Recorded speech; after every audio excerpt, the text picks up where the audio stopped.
Okay, good morning, everyone. Continue our Emunah Shirim. We're going to study another piece by the Slonim Rebbe on this week's parasha. We are on break after this for several weeks, leaving Sunday on vacation. We'll resume the end of August, and I'll send out an email to remind everyone. We're going to dedicate our learning this morning to a continued refuah shlema for all those who are ill. In particular, we still have in mind our beloved friend Baruch Tzvi ben Rivka Batya. Should have a complete and speedy and painless refuah shlema. And we're also dedicating our learning this morning, Le'iloi Nishmas, to elevate the soul, the memory of a very dear and special person whose burial is actually taking place in Eretz Yisrael right now as we learn. Ben Zion ben Reb Shmuel Aaron, Ben Grossman, a young man who used to live in our community, who moved to LA, who passed away this week. 37 years old, a unbelievably special person, and a role model of Emunah, who confronted his illness and his challenges with really just most inspirational faith, and a really remarkably optimistic, positive, special person. His precious neshama should have an aliyah, and his wife and beautiful children should find a nechama somehow, the strength to endure. Okay, we're on page Kuf Pei Chesir, Arei Miklat. The end of Parshas Masei. The book of Bamidbar ends with the laws of the Ir Miklat, the city of refuge. When a person murders accidentally, which of course one needs to strictly define what does it mean murder, what does it mean accidentally, which is not in the purview of our time this morning. But when you define the criteria, those who meet those criteria, whom they are vulnerable to the loss of the life of the one who died being avenged by their family, so those individuals can flee to an Ir Miklat, a city of refuge. It's a safe space. It's a very popular term in our generation, safe space. So Ir Miklat is a safe space for them to run to, and they are untouchable within the Ir Miklat. There were 6 Arei Miklat, 3 in Israel proper, 3 outside of Israel, even though the population outside of Israel was much less than the population inside of Israel. So why did they need as many Arei Miklat as those inside Israel? So the Gemara notes, because why did those who took up residence outside of Israel do so? We talked about this in the Parsha Shir yesterday. Reuven got in half of Menashe because they prioritized their material possessions. They prioritized their professional ambition. Mikner Rav Haylavnev Gad Uvnei Reuven. They had great livestock. They saw east of the Yarden as the perfect place, the fertile land to be able to grow their business. And so rather than put their destiny with the Jewish people in Israel proper, they instead took up residence outside. And the Gemara notes that when a person prioritizes their material possessions, then ultimately it leads to accidental murder. In other words, it undermines a sense of a mindful living. It undermines a sense of spirituality. Accidents are more prone to happen when a person's values and priorities are not The In any case, that's the topic of today. The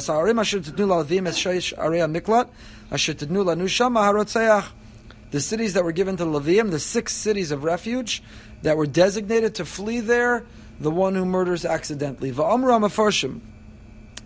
Mefarshim say, Ma inyan Arei Miklat la'Arei HaLeviim.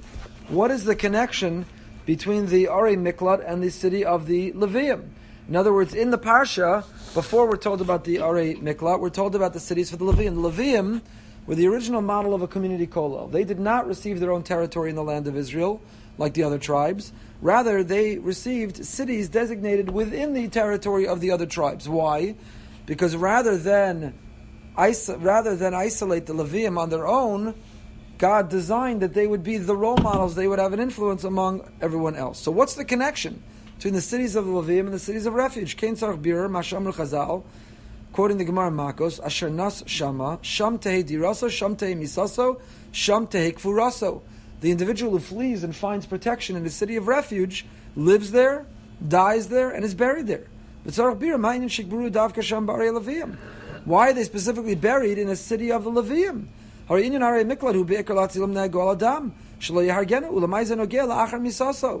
whole reason, the designation of a city of refuge, is to be protected from the family of the one who was killed, avenging his blood by killing the murderer.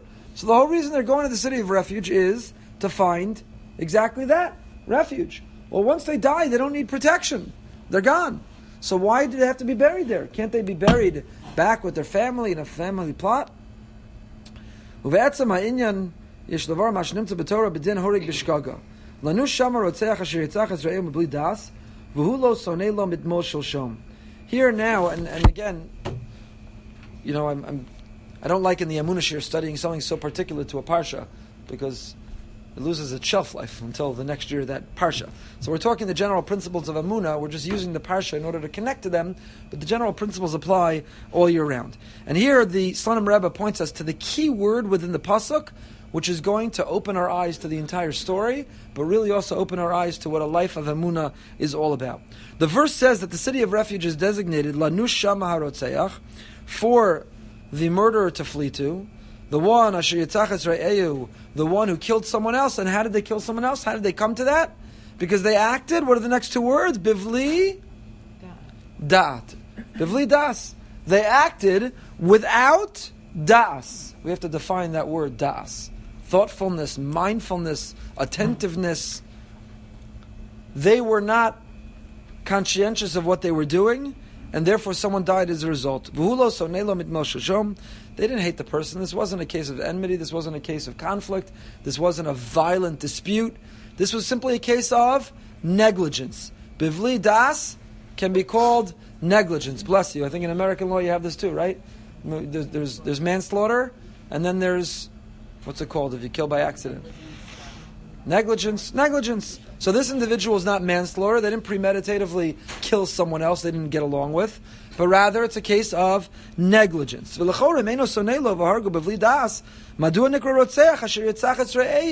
Slonim Rebbe the critical question in this parsha. If somebody kills by accident, if it's simply negligence, why are we calling him a murderer?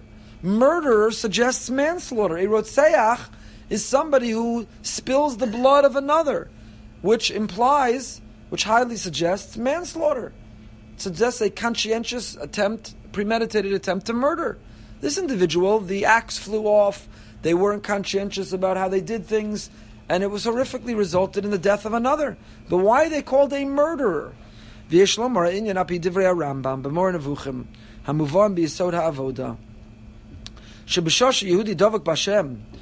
says you could explain the whole thing based on the Rambam's comment in Mor Nevuchim.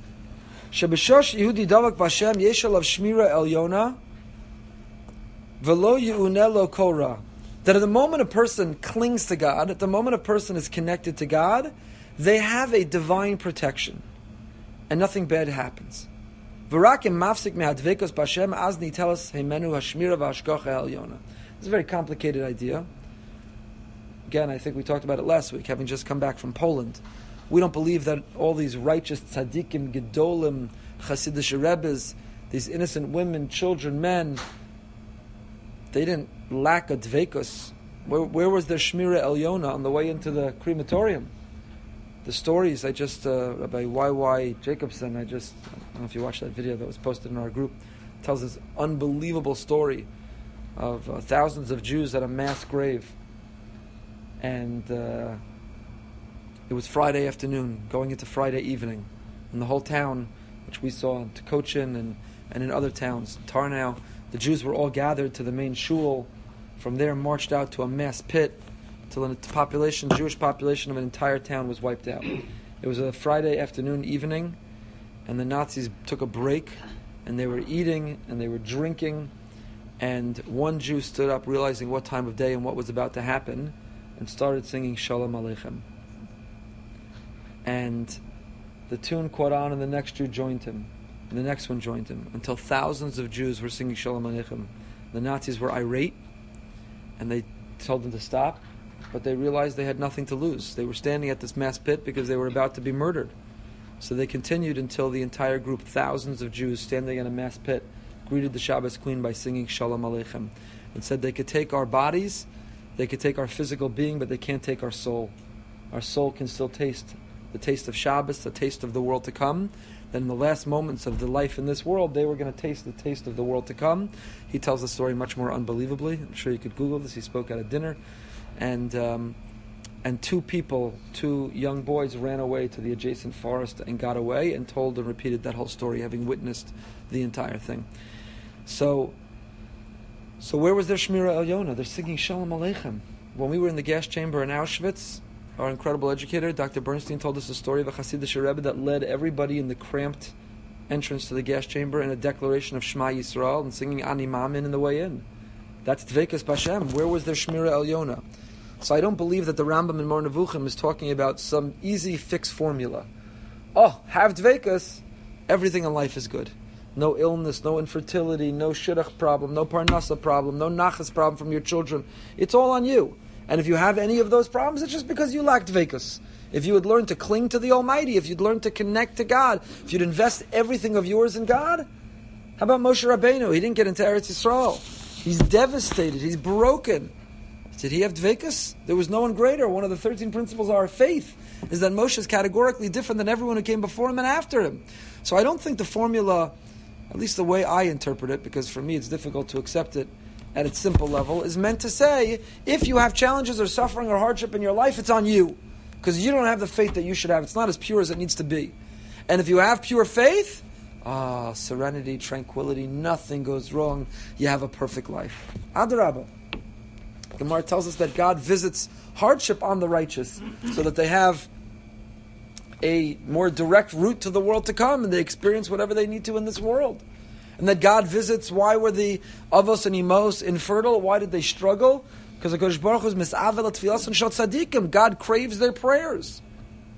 So we have a tradition of the most righteous, those with the greatest dveikus, those with the highest level of emunah, who have the farthest thing from the simple, pleasant, perfect, tranquil life. So I don't believe it's meant to be taken exactly literally. Again, the way I always interpret it is, the more we cling, the purer our faith, the more we feel the presence of God's guiding hand in our life, the more we are empowered and enabled, the more strength we have to endure and navigate whatever hardship we have in life. It's as if we don't have it, because we're able to accept it from a position of faith.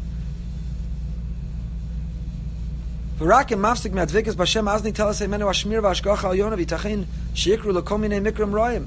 if there's a break in that faith, if there's an interruption in that connection, now you are exposed, now you are vulnerable. So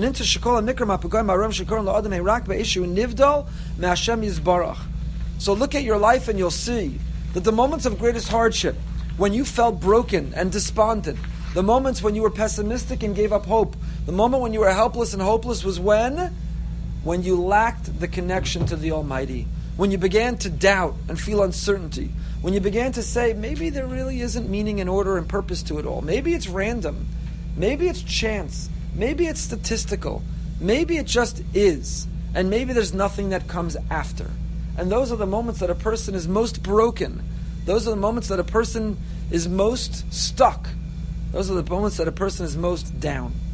When you give up, and when that sense of connection is broken. And based on this we can understand what does it mean the individual had a act of negligence, they murdered with negligence. The Torah is specifically using that word da'as, mibli da'as. The person lacked da'as. What's da'as? Va'adam yada. Hainu shezeh sherotzach Yisraelu novea mibli da'as. Machma shehifsik me'advekas b'Hashem v'zegoram lo shenichshal b'davar kazeh. Da'as is mindfulness of the presence of the Almighty in our lives. That God is always in the room with us. He's watching us and watching over us. He has expectations of us. He's there to help us and support us, but He's always there.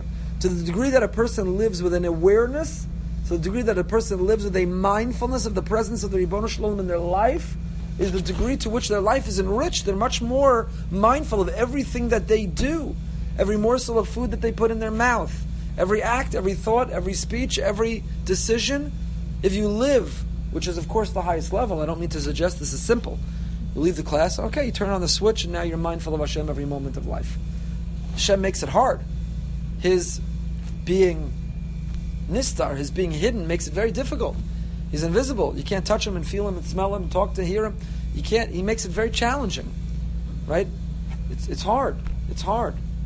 But one lives with a sense of the mindfulness that Hashem is always there. They'll be much more conscientious of all that they do. Of all that they do. Right? We all have children who've broken precious things in our homes or cars or other items of value. And the children say, like, what are you coming down on me? It was an accident. And what is the famous refrain that parents have coined?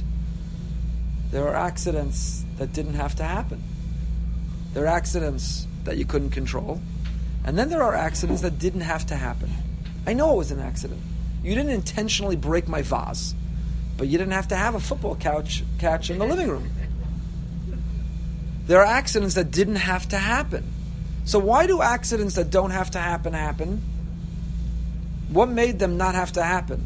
And why did they happen? Because of a lack of thoughtfulness, of mindfulness. We probably shouldn't be having a football catch in the living room around very expensive items. This likely won't end well. So is it an accident? Yeah, it's an accident. You didn't take your mom's vase and throw it against the wall and smash it in a million pieces. It was an accident. It was an innocent accident. But even an innocent accident doesn't always have to happen. So that's the yesod, that's the principle that the Slonim Rebbe is developing here. That the more mindful we are of Hashem and therefore conscientious in all that we do, we will avoid accidents that didn't have to happen. Whether it's the accident that costs a life, whether it's the accident of eating without a bracha, whether it's the accident of saying gossip that ends up being very hurtful to another, whether it's the accident of making poor decisions or displaying poor judgment, whether it's the accident of engaging in self-destructive behavior, whether it's the accident of neglecting our body and our health and our well-being, whether it's the accident of relationships because we make... There's 1,000,001 examples. But really, emunah is an exercise in mindfulness. Because what is emunah? Emunah is to live with an awareness that there is a creator, there's an almighty, he's with me, he has expectations of me, he cares about me, he loves me, and he's always there.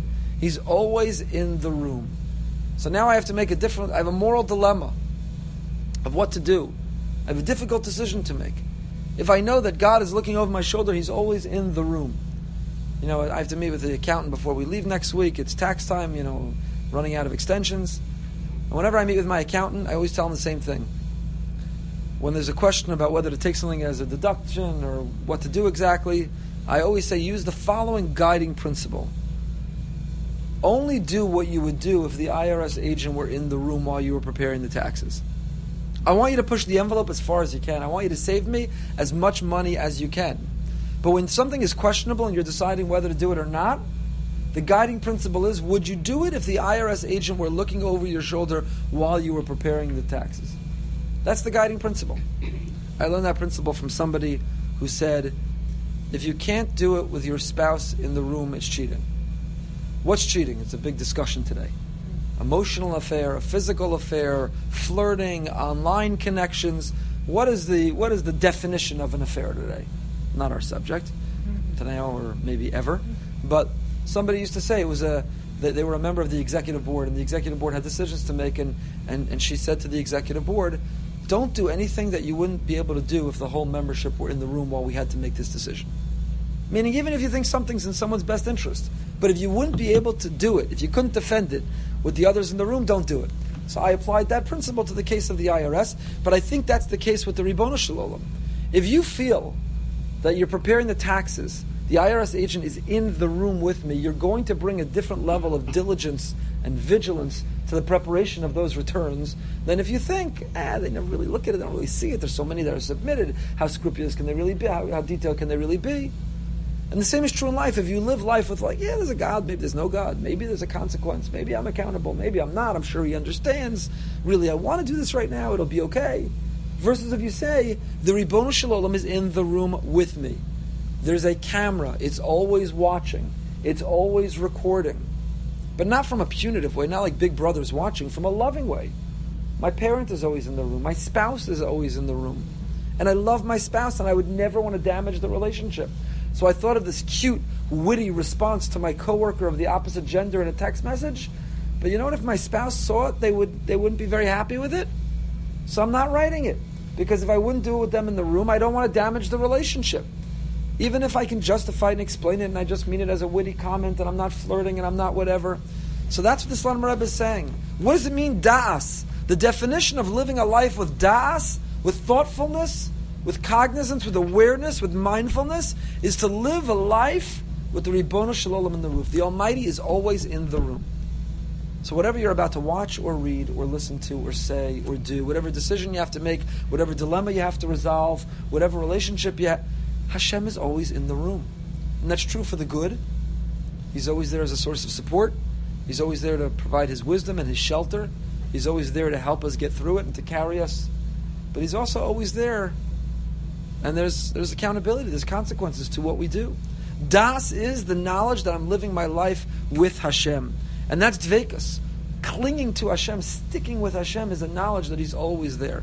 I love them. I've shared it before, the Meshech Chochmah's definition of dveikus. The Torah in a number of places tells us, and it's counted by some of the Monei HaMitzvos as a mitzvah of dveikus. B'davka bo, you have to connect to Hashem. What does that mean, dveikus? Cling to God. What does that even mean? How do you define cling to God? Dveikus. What does it mean? So the Meshech Chochmah says, you know what it means? In modern Hebrew, what's devek? Glue. You know what it means? There's a new kid who comes to school, moves to the neighborhood, comes to school the first day, and they're really nervous. Really nervous. How do I fit in? Where do I go? How will I connect with the cool kids? So they know one kid in the school already. They have one friend in the school. They know him from camp. And what does that existing friend say to the new kid? Just stick with me. Stick with me, you'll be just fine. Stick with me, I'll take care of you. Stick with me, you'll be where you need to be, everything will work out just fine. Just stick with me. Dveika, says the Meshech Chochmah, milashon devek, like glue. God says, whatever's going on in your life, just stick with me. Stick with me. I know this world, I designed this world, I built this world, I run this world. Just stick with me. Stick with me. It's not easy. If you stick with that kid, does it mean that you don't have hard tests in the classroom that you follow that kid to? You have hard tests you have to take. You have to study, you have hard tests, you have challenges, you have difficulty. It doesn't mean everything is simple, even if you stick with that kid. And if you stick with Hashem, it doesn't mean that everything's simple. But what it means is that you can let go, let God. You don't have to carry that anxiety and that worry. Where do I go? What's next? How will it work out? What's going to be? Put all of that down. Give it a rest. It's exhausting. It's absolutely exhausting to carry all of that. I've told the mashal before also of the wagon driver who's driving by, and there's a poor man on the side of the road walking, and he asks if he could hitch a ride. The wagon driver says, sure, no problem, I'm going to the same town, I'm happy to give you a ride. So the poor man takes all of his bundles and climbs into the wagon, and he's getting a ride. And the driver turns around and notices that the man is still holding all of his bags and his possessions and his sacks. He says, why don't you put them down? So the poor man says to the driver, listen, I feel bad. It's bad enough that you're giving me a ride. I would feel terrible that you'd have to give a ride to my bags also, so I'm just holding them. The wagon driver says, that's ridiculous. Once you're going along for the ride, you might as well put them down. And that's our attitude with the Ribono Shel Olam. Going for the ride, you might as well put down the baggage. It just gets heavier and heavier the longer that you hold it. The longer you hold on to it. It's the professor who stood in the front of a classroom and held up a beaker of water and asked the students, how much does this beaker of water weigh? 3 ounces, 5 ounces, 1 pound, 3 pounds. All the students start to guess. And the professor says, you're all right. How can you all be right? It's an objective answer. You put it on a scale. What does it weigh? He said, no, you're all right. It all depends on how long I hold it. The longer I hold it, the heavier it feels. And the truth is the same with our anxiety and our worry and our fears and the uncertainty. The longer we hold on to them, the heavier they feel, the more they weigh us down. So put them down. Dveikus is cling to Hashem. What's going to be? What's going to happen with our children, with our health, with our parnasa, with the world, with Israel, with Chevron, with what's going to be? You know what? All I can live is right now. I live in this moment. This is the moment I have. I'm not yet up to tomorrow, and I'm already beyond yesterday. So the more I'm carrying the baggage of yesterday, the more it's weighing me down from what I need to do today. And the more I'm carrying the baggage of worrying about tomorrow, the more it's worrying me down from what I need to do today. All I have is the here and now. All I have is the present. All I have is the today. So I'm going to sacrifice and forfeit the today because I'm still carrying the baggage of yesterday? Or I'm worried about tomorrow? That makes sense? Makes no sense at all. You have to live each day to its fullest and only have to know, what do I have to do today? So what happened yesterday and what I'm worried about tomorrow can inform what I need to do today. I'm not advocating carpe diem, do what you want, live life, it's fleeting, just pursue pleasure, because who knows what will be. I'm not advocating that. Yes, what happened yesterday and what will be tomorrow should inform what I do today. But the only dimension I live in is today. That's the only dimension I exist in. So I'm going to forfeit today. Many older people lose the present because they're stuck in the past. They tell you all about what their life used to be like and where they used to live and what their upbringing, what their child. And what about now? You're still alive, you're still breathing, you still have opportunity. Why are you stuck in the past? You're giving up your present. And many young people give up their present because they're so worried about the future. Where am I going to get into college? Where am I going to get into Israel? Where am I going to get to college? Where am I going to marry? What am I going to do for a living? Where am I going to... But what about today? What about who you are today? So everyone's in the past or the future, and they forfeit the present. The present is what we have. So how do you live in the present? Taka, the past has a lot of regrets, a lot of memories, a lot of nostalgia. It's hard to move on. The future has a lot of uncertainty and a lot of doubt and has a lot of anxiety and a lot of stress. How do you not fixate on it? And the answer to all of it is dveikus. It's emunah. When you say, you know what? I'm the new kid on the block every day. Every day presents a new day for me. I'm a new kid. And God said, you know what? Stick with me. I got your back. Stick with me. I've got your back. If you stick with me, it doesn't mean you're not going to have to go into a classroom with hard work and hard tests, but it means that you're in the right place and you're doing what you have to do. And every day do what you have to do, because all you have is that day, and all you can do is get to the end of that day, and you'll worry about tomorrow. When you get to tomorrow, I promise you it'll be there waiting for you. So dveikus is devek, glue. Hashem says, stick with me. And that's our mission, that's our mandate. To live with emunah is every single day to feel Hashem's guiding hand on our shoulder, His loving embrace, to feel His presence, His comforting presence. Have to go to the doctor? Hashem is in the waiting room with us. You have to go to work? Hashem is at work, overcoming whatever obstacles. There's challenges at home? Hashem is right there, helping us through those challenges at home. We should turn once in a while and thank Him. Since He is in the room with us, it would be rude not to thank Him every now and then. But das. So how did it result? Coming back to the Ir Miklat, says the Slonim Rebbe. How did this result? How did this result come about? The person was killed by accident. You know why? Negligence is living a life without thoughtfulness of Hashem. That's negligence. To not be mindful of Hashem's presence in our life, to not cling to God, to not stick with Him, that's an act of negligence. It's an act of gross negligence. Because if you would have been mindful, there's a Ribono Shel Olam. Where does He want me to go now? What does He want me to do now? How does He want me to decide this? What is the judgment He expects me to show? If you live with that level of thoughtfulness and mindfulness, that level of consciousness and conscientiousness, then you would never come to these accidents that didn't have to happen. So the accident that didn't have to happen happened because a neglect of the emunah and the dveikus that we were capable of having. So a life of emunah is not just, there's some mitzvahs which take a lot of sacrifice, and it's hard to explain what we get out of it. Check your clothing for shatnez. Okay, I got to find the shatnez checker and drive my clothing there and pay them, and then deal with the fact that my jacket's falling apart afterwards. And what do I get out of it? I'm not really sure. I know that there's no wool and linen mixture in my jacket, and okay, it's hard. Some mitzvahs where it's hard, it's a chok. Shatnez is a chok. What I get out of it is the relationship, that I was willing to do something that I didn't really understand, and boy, my relationship was enhanced by that. That's what I get out of it. But emunah is not one of those mitzvahs like cling to Hashem, and it's a lot of effort, and you don't really understand why. You do understand. You see the results. The people who live with emunah are the happiest people. Because where does unhappiness often come from? It comes from anxiousness and anxiety, stress. I just read an article about research that was done that shows that for many people, anxiety translates into anger. So people who lash out at their spouse, at their children, people who have no patience and anger, at the root and core of that often is stress and anxiety. They're worried, there's a lot on their plate, there's a lot of stress, and rather than honor those feelings and work them out, they just become impatient and they lash out and it comes out as anger.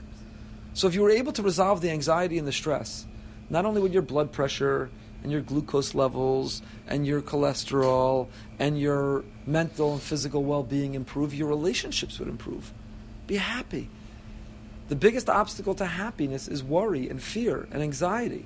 So if you could put all those bundles down in the wagon, if you could finally put that beaker down before it weighs 1,000,000 pounds, and you could let go and say, you know what? I can only do what I can do right now. I'm doing my best in life.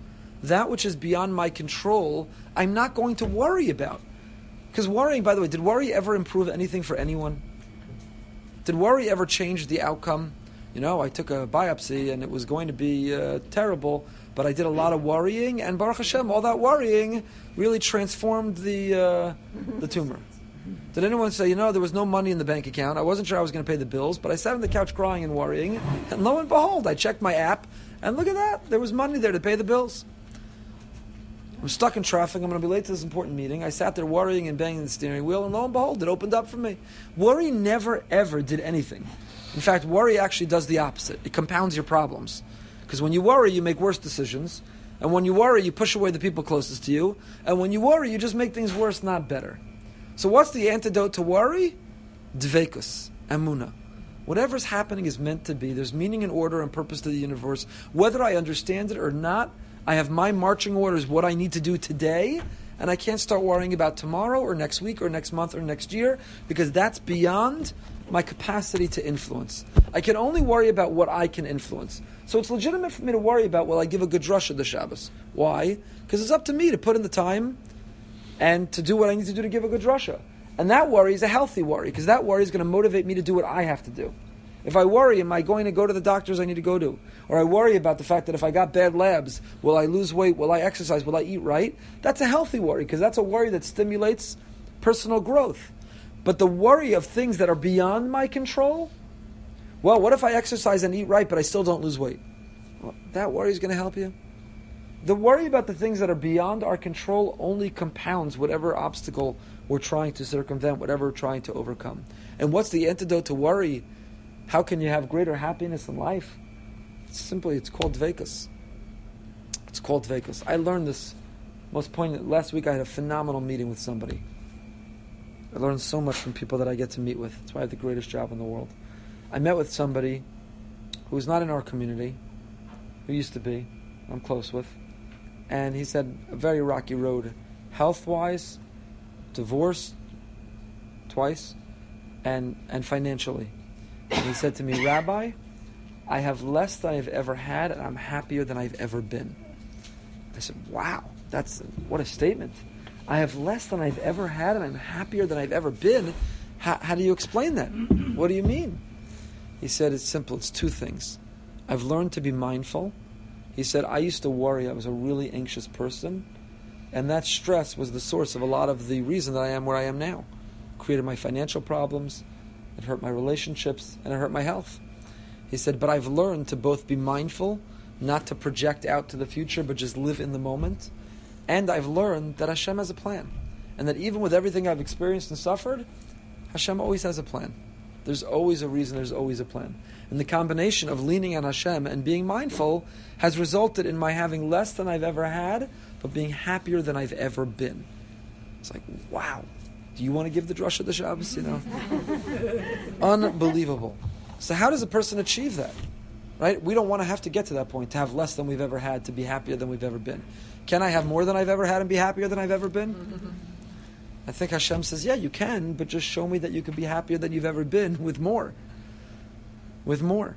So, da'as, what does it mean that this individual had an act of negligence? What was the bli da'as? The negligence is a lack of mindfulness, of awareness, of living with the presence of Hashem in their life. When you stop clinging to Hashem, that's when the problems come. Not that the problems didn't exist if you'd cling to Hashem, but it means the problems come because you don't have the tools to engage them. How do you deal with the livelihood challenges? And how do you deal with the health challenges? And how do you deal with the relationship challenges? And how do you deal with the nachash challenges if you don't have the tools? And what's the tool? So the kid comes to school, they don't know anyone, and no one says, stick with me. Now they're anxious, they're nervous, and where do I go? And I'm in the right classroom, and I get the right cloud, and where do I sit at lunch, and what do I do for gym, and how do I do homework? And which teacher do you have to study the hardest for? And the moment that some kid says, just stick with me, I'll tell you which teacher you have to do this for, and which kids to sit with, and how do you do a gym, and that. So now all of a sudden you say, ooh, I have a lot of work to do today. I still have to go to school. It doesn't mean I don't have to go to school anymore. But I have someone I can stick with. I'm relieved. It gives a sense of relief. Well, whatever we're going through in life, we can have the greatest sense of relief. Take a deep breath and feel relieved. Why? Because dveikus. Cling and stick with Hashem. Live with a sense of das. We're in the next paragraph. And the advice to go to the city of the Levium, Biar HaRebbe HaKadosh Miklisk, Zechus Yagin Aleinu, B'Maimar Chazal, the Gemara in Chulin says the following: Yodiat Sa'aro l'Rabim, V'Rabim Avakshim Alav Rachamim. When you have a hardship, don't keep it to yourself. Some people are very private people. They're going through a challenge and they want to keep it private. But the Gemara says if you have a hardship, you should share it. And why should you share it? Because the more people who are davening for you, the more people who are advocating for you, the bigger an impact. In other words, if you keep your challenge private and you're davening to Hashem, make this challenge go away. Then Hashem says, well, let me get your file. Are you worthy? Are you unworthy? How important is it to keep you around? But now you have hundreds, thousands, you have dozens, you have tens, you have others davening for you. Hashem says, wow, now I'm getting the pressure of the whole crowd. Now, the outcome of what I'm going to do is not just going to influence the individual, but now the decision of how I treat them is going to have an impact on all of these people. Now I've got to weigh the decision differently. Now, I'm deciding how to treat this person, not just on their file, their merits and demerits, but based on the collective merits and demerits of all the people who are advocating for him. And that's the idea of our collectively saying Tehillim and earning zechuyos, earning the merits for people that we love, who are saying to Hashem, Hashem, you're not just influencing that person. It's all of us. And we need him. So maybe you think he for himself, whatever outcome you had planned, but we are protesting because we collectively need him. I don't know if you know the role that he plays in our lives. She plays in our lives. So therefore the Gemara says, Yodiat Sa'aro l'Rabim, tell the problem to the masses, V'Rabim Mevakshim Alav Rachamim. So the Shlom Rebbe says, Lo Nemar V'Rabim Yivakshu Alav Rachamim. It doesn't say, and the masses will ask for compassion on his behalf. Ela Mevakshim Alav Rachamim. It doesn't say Yivakshu Alav, but Mevakshim Alav. Ki Yehudi Kasher Davak B'Hashem Lo Yuchal Alav Alav Shum Tzar. V'zu Ha'itza Yodia Tzaro l'Rabim, Hanu she'izdabek li'yirei Hashem, v'az Rabim mevakshim alav rachamim. What it means, the Shlom Rebbe is reinterpreting this statement in Chulin. What it means is not tell the masses and the masses will add your name to the Tehillim list. What it means is attach yourself to people who live with dveikus, and that attachment to those people will itself bring you rachamim. Aideshu davak elokim davak aleim shuv einam tzrichim levakish levrachamim ela harachamim mizbakshim alav meileim biyoshu davak bahem vein dvukam b'Hashem yizbarach v'aidezeh yotzei mikol tzarasav. The fact that you're clinging to those who have faith, their faith will rub off on you, and that is the rachamim. The greatest compassion you can have is to put down the worry, the anxiety, the stress, to know whatever is happening for a reason. You're not just a result of randomness or a statistic. That there's a reason for everything, and that itself is the most compassionate thing. You know, the hardest thing in life is to go through life trying to understand why. But if someone said to you, this is why, you'd say, okay. If a doctor, someone randomly comes up to you with a knife and cuts you open, you scream out, you yell, why? But if the doctor says you have a disease and I'm going to take it out and it's going to heal you, you say, bevakasha. Wow, I understand. Does it make it not painful? It's still painful. But now you're prepared to do it, and you welcome it, because you understand that it's for your benefit. So, if you attach yourself to those who are clinging to Hashem, and the result is that Emunah is contagious, because Emunah is contagious. When you hang around people, Mirz Hashem, Be'ezus Hashem, Chaste Hashem, and so on, Emunah is contagious. It's contagious. When you hang around cynics, when you hang around sarcastic people, when you hang around doubters, that's also contagious. It seeps in. Eventually you start saying, you know what, maybe they're right. Maybe this whole thing is a fraud. It's the opium of the masses. Maybe this whole thing is ludicrous. Maybe this whole thing is unsophisticated. And when you hang out with people who have emunah, they lift you. It's like the ocean, you know, the tide rises and falls. They lift you. That's why it's so critically important to decide who we hang out with. Who we hang out with. So now we understand that this person who murdered by accident, it was an accident, didn't have to happen. Why did it happen? B'vli das. It happened because they lacked a mindfulness. So where do you go? Now we understand the antidote. So the person who lacked mindfulness of Hashem and therefore had this accident that could have been avoided, what happens to them? They go to an Ir Miklat. An Ir Miklat is called an Ir Levium. Why? Because who are the mentors and the teachers? An Ir Miklat is not just a city of refuge, like it's a great, not Four Seasons. What was that resort people used to belong to? A club. Club Med. The Ir Miklat's not Club Med. The Ir Miklat is rehab. The Ir Miklat is rehab. Why do you go to an Ir Miklat? What kind of rehab do you undergo? You learn to have mindfulness for Hashem. And who is positioned to teach you about how to live a life of mindfulness for Hashem?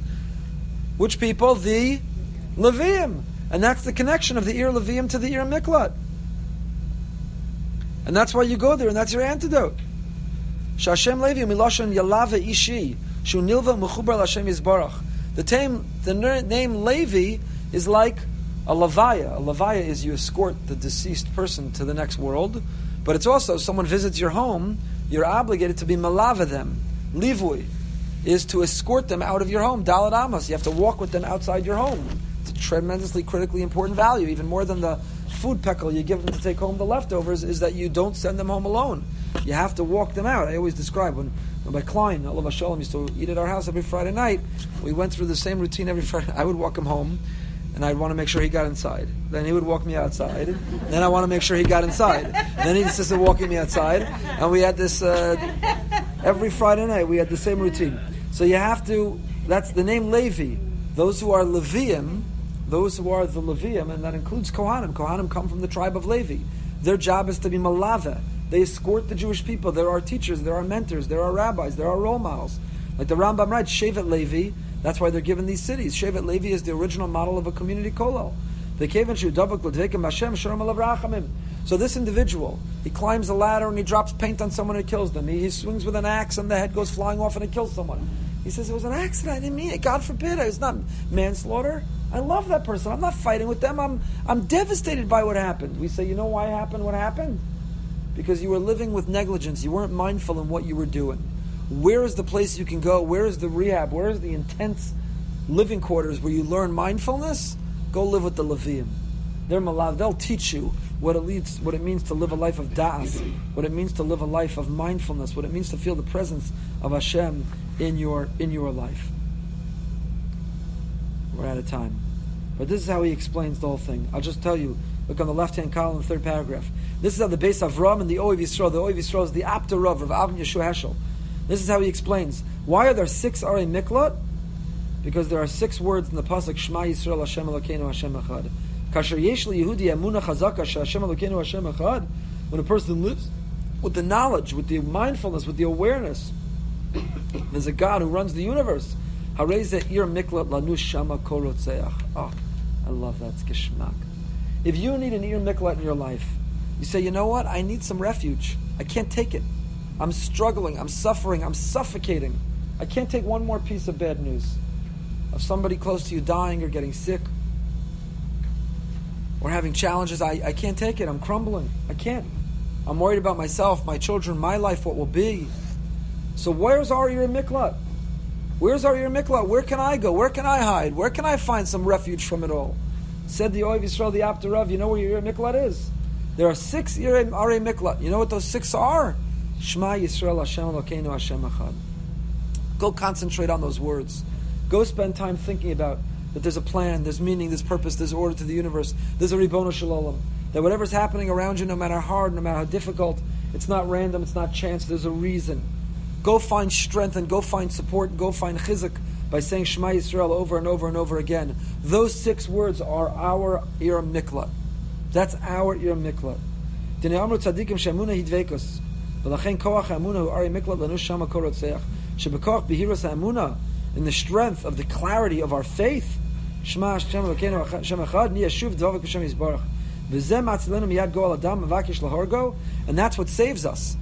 Why do you go to the Ir Miklat? Because you're saved. Well, who's pursuing us that we need to be saved? You know who's pursuing us to kill us? Hayetz Hara. The Yetz Hara to be stressed out. The Yetz Hara for anxiety is trying to kill us. It's trying to raise our blood pressure. It's trying to ruin our relationships. It's trying to kill us. And where's our Ir refuge, our Ir Miklat, our city of refuge that we can run to and find refuge from that Yetz Hara, that Rotzeach that's trying to kill us? The Ir Miklat is Shema Yisrael Hashem Elokeinu Hashem Echad. It's a life of da'as. It's a life of emuna. It's a life of dveikus. It's a beautiful piece. I'm sorry we didn't get to see all of it. You can continue to study it. And this is our last time for a little while, but this is the message of working out that emuna muscle. Put it down. The heavier you hold on to it, the longer you hold on to it, the heavier it becomes. We're along for the ride anyway. You might as well put it down. It's not going to make the wagon any heavier for the driver. The driver's driving the wagon. The sooner we realize the driver's driving the wagon, that Ein Od Milvado, that he's in charge. I went last night. I was learning with Brian Galbert in the Lakewood Kollel in Miami Beach last night, and over the Aron are the words Ein Od Milvado. I'd never seen that. I've seen many shuls and many Aronos Kodesh, and many have Shivisi Hashem Lenegdi Summit, and we have Ivdu Es Hashem B'Simcha and Dalaf Ne'mi Ata Omeid. I've never seen those words. Ein Od Milvado. Ein Od Milvado. I love it. I want to make a magnet and bumper stickers and to put it on our bathroom mirror and our kitchen refrigerator and the car dashboard and wherever we are in life that we lose our patience and that we begin to worry. It should be in doctors' waiting rooms and it should come back with every lab report. On all of that should be the words Ein Od Milvado. Ein Od Milvado. If you have Ein Od Milvado on the lab report, does it mean every lab report will be wonderful news? No, it doesn't. If you have it in the fridge, does it mean the food won't spoil or that there'll always be overflowing with delicacies? No, it may mean you're not sure where you're going to pay for the next meal. But what it does is it gives us the strength, it gives us the koach to put all the heavy baggage down and to live life and to get to the madrega of this incredibly special person who said to me, I have less than I've ever had and I'm happier than I've ever been.